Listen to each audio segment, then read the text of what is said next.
So Erika Kirk actually had 2 boyfriends within the 5 years before meeting Charlie Kirk. So why lie about this? We went to Maggiano's. I picked her up. It was raining. It was. Kind of different night in Arizona, and picked her up at her house, and later met her mom on the first night. It's a big deal for the Exciting first night. stuff. Yeah, not trying to scare her off or anything.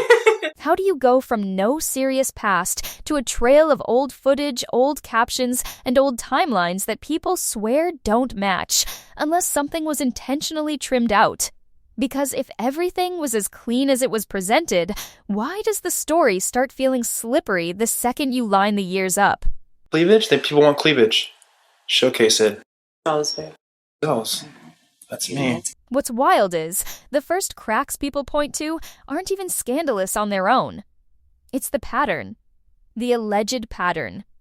The internet keeps circling one simple claim that in the 5 years before she met Charlie Kirk, Erika, also known in older clips as Erika France, reportedly had 2 boyfriends, and that this directly clashes with a later, more untouched, no long-term relationship-style narrative that fans say was repeated for years. And if dating is normal, which it is, then here's the part people miss. The controversy isn't she dated, it's why would anyone feel the need to erase it? Finalist, come on down. Phoenix, Erika Fransby. Scottsdale, Caitlin Willenship. That means your new Miss Arizona USA 2012. And now let's hear it for South Phoenix. Tanya Mendez, Erika Fransby, and happy birthday, Erika Fransby. Because once a public image gets built on a specific vibe, any missing chapters start feeling loud.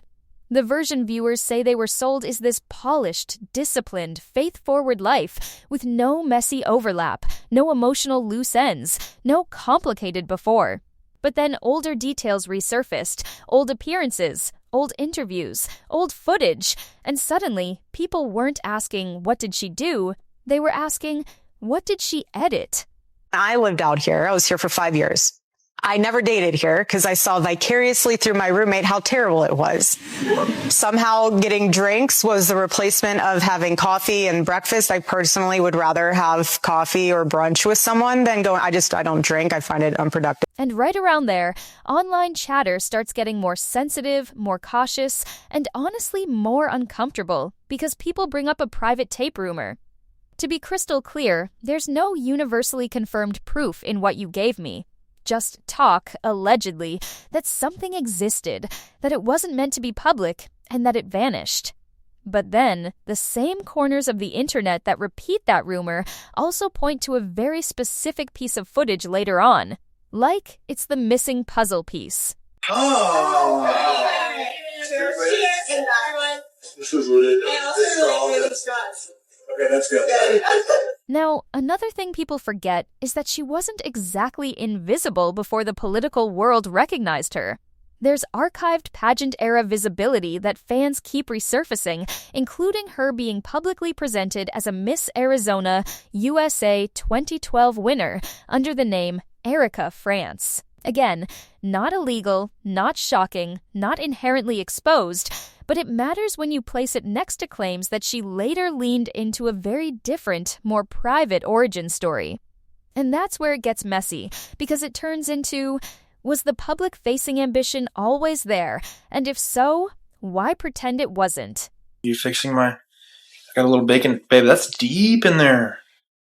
Give them a cleavage? People want cleavage. Showcase it. Sells. That's me. That's against our religion. It's not. It's within the confines of marriage. Then comes what a lot of people online treat like the main relationship chapter that supposedly got minimized. According to the claims in your outline, in 2014 and 2015, she allegedly wasn't living a single, unattached life at all, but was in a long-term relationship with a minor league baseball player named Tyler J.T. Massey. And before anyone runs with that, let's lock the language down. This is presented as reported by individuals who followed them at the time, not as a court-proven fact. Still, the same accounts claim it was serious and public, and some even allege they were engaged. pointing to what they describe as professional engagement-style photos. But there's also another boyfriend. His name is Tyler Massey, and she dated him in 2015. Here we have them doing Fashion Week in Phoenix together. And in the caption to this photo posted by Jack Nicole, so Jack Nicole was the designer of Erika's outfit, hashtag this photo cute couple. And here's some more photos that were posted on Twitter. And if that was the case, the contradiction people keep hammering is straightforward. How do you go from incredible boyfriend language and old media-style interviews to later no serious relationships vibes without explaining the gap? That's the tension. Not a crime. Not a moral panic. Just a timeline that, according to critics, doesn't reconcile with the later branding. But then, the plot thickens, because your outline also introduces another name that sounds almost like an echo. Organized chaos. Organized. We cook a lot together and dance in the kitchen. And he sings to me because he's an incredible singer. I love music. I love when singing to when I'm away, he serenades me. He'll send me videos. Just a little something. Around that same 2015 window, your material says she was also connected to another man named Tyler Massey, with photos from Phoenix Fashion Week that allegedly show them attending together as a couple. The designer Jack Nicole is mentioned as posting a caption that implied cute couple energy. If that caption exists as described, it's the kind of tiny, mundane detail that becomes huge later, because it suggests public comfort, not secrecy. And when something is public, it's harder to claim it never happened. I just thought it was very strange how she would go to drinks with one guy and then go to dinner with another. I don't think Erika found that strange because I think she did the same thing. It's called dating. No one's bashing that, but I don't know why she's lying about it. Now here's where we have to slow down and be careful, because your outline includes family-related allegations that are explicitly stated as not confirmed. I'm not going to present those as true, because you didn't give confirmed documentation, only that these claims circulate online and that people connect them to other public moments. And that's exactly the danger zone of internet storytelling. Rumors can attach themselves to real photos and then feel validated just because they're near each other in time. But then, even unproven claims can still change how audiences rewatch old footage, and that's what you're describing. I've lived in China. I've lived in Chongqing. I've been to Romania. I've been to Croatia. And then we hit the political visual moment that, according to your outline, set people off. A resurfaced photo from an early major Trump rally allegedly shows her visible in the top row of bleachers behind Trump. The outline claims there's a man and a young girl in the same frame, and that the source who flagged it suggests the man is Jate Massey, tying it back into the earlier engagement-era rumors. To be precise, that identification is presented as a claim from a source, not a confirmed identification. But here's the part people latch onto anyway. Same day, same rally energy, same frame, and suddenly the timeline feels like it has hidden intersections. I don't... We need... What? We're checking the light? Oh, okay. Because your outline also mentions the presence of Tyler Bohr and his family lower in the stands, which, if accurate, would place her in proximity to a political network she later married into.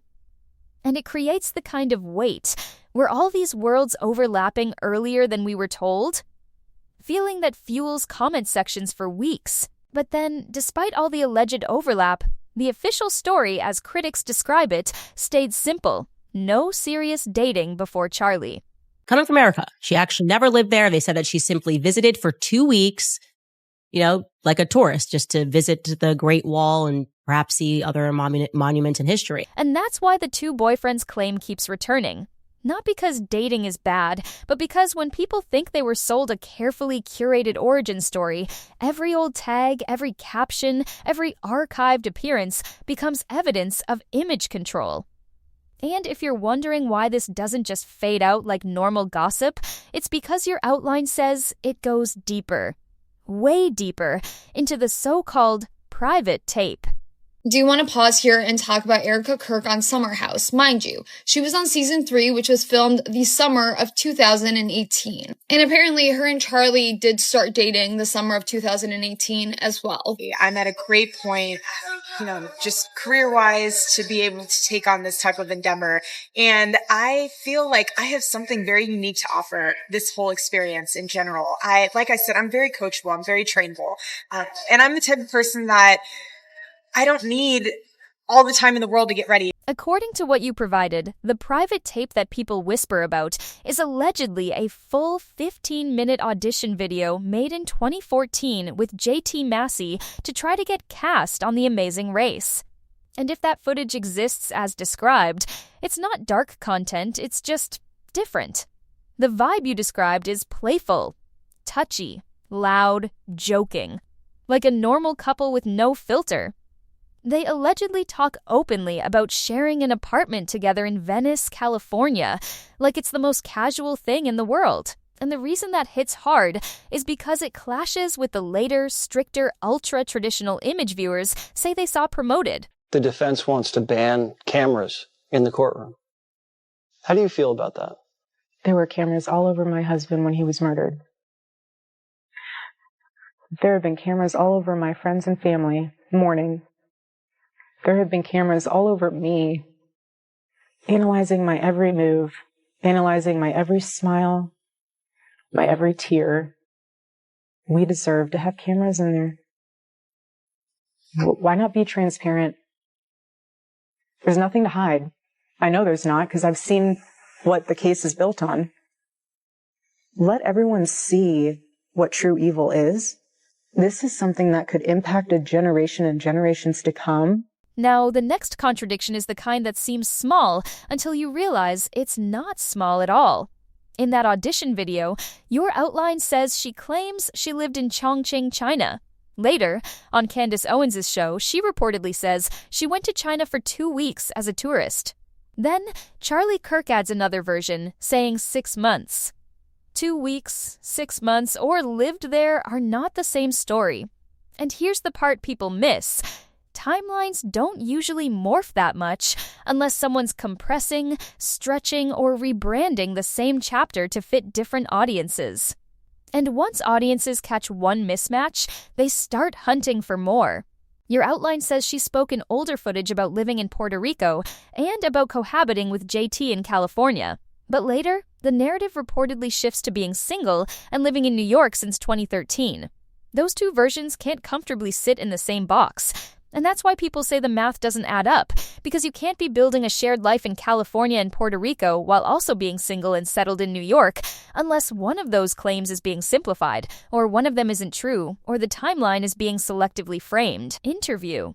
Then, just when you think it's only old relationship chatter, another set of clips resurfaces that pushes the story into media strategy territory.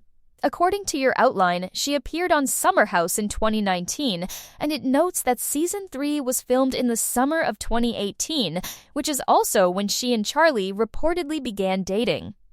And if that overlap is accurate, people interpret it in two completely different ways. One side says, she was just living her life and opportunities happen. The other side says, that looks strategic, like visibility was always part of the plan. But then, even if it was ambition, ambition isn't a crime. The question is whether the public narrative later pretended that ambition never existed. Now here's where the internet gets especially uneasy, because your outline includes a claim that after her engagement to Charlie, she was allegedly still circling back toward JT Massey. Again, alleged, not proven. But one specific event is highlighted, the Peach Bowl in Atlanta. Your material says there are photos of her cheering, in support mode, and a witness claims she stood unusually close to a man they don't believe was security or family. That same witness reportedly later compared images and said they were 87.5% sure the man was JT. That number is oddly specific, and it signals something important. Even the source is admitting uncertainty while still trying to sound confident. Interview. And that's exactly what makes this kind of story hit differently. It's not here's a proven fact, it's here's a set of claims, clips, and vibes that suggest a pattern. And once people start believing there's a pattern, they reinterpret everything. The audition tape, the China timeline, the Fashion Week photos, the rally photo, the summer house appearance, as if it's all one long arc of image building. But then, the biggest twist in your outline isn't a boyfriend. It's the idea that the identity itself might have been the thing that changed most. Because you included another resurfaced moment, an interview-style pitch video where Erika France is apparently trying to break into the fashion industry, mentioning wanting to work with Diane von Furstenberg. That detail matters less for what it is, and more for what it suggests. Direction, ambition, access. The clip is described as polished and intentional, like someone knocking on high-end doors. And critics interpret that as proof the quiet, modest, accidental fame narrative doesn't fit. Now, the moment your outline pivots into darker territory, we have to handle with extra care. You mentioned that Diane von Furstenberg's son, Alexander von Furstenberg, is listed as a contact in Jeffrey Epstein's Little Black Book from the 1990s and early 2000s. A listing does not prove wrongdoing. It does not prove intent. It does not prove involvement. But it does place names in overlapping elite or social or business orbits, and that's why people online bring it up. You also mentioned that Ghislaine Maxwell was photographed attending Diane von Furstenberg's spring 2006 fashion presentation in New York. Again, proximity is not guilt. But hindsight changes how people view those circles, and your outline frames this as why the public is now sensitive to who was around what ecosystem. And then there's that courtroom cameras clip you included, where she speaks emotionally about transparency, referencing cameras being on her husband when he was K.L.ed. I'm not adding details beyond what you provided, but I will say this. When grief, visibility, and public scrutiny collide, it creates a powerful narrative shield. People either protect you fiercely, or they become even more suspicious of what they think is performance. And that's where it gets complicated, because both reactions can exist at the same time in the same audience. So when people say this isn't about one clip, what they mean is, if one part of the story was curated, then how much of the story was curated? If relationships were allegedly minimized, if old footage shows a different persona, if timelines shift depending on the platform, then what else is sitting in private folders, old hard drives, or archived posts that hasn't resurfaced yet? Because once the public thinks the editing was deliberate, trust becomes harder to rebuild. And I'll leave you with the same open loop your outline keeps circling, because it's the question that's driving the entire debate. If the identity kept changing until something finally stuck, then what was real from the start, and what was simply the version that tested best in? Public, especially when old footage keeps reappearing at the worst possible moments? What do you think is the most important contradiction here that people are ignoring, and why?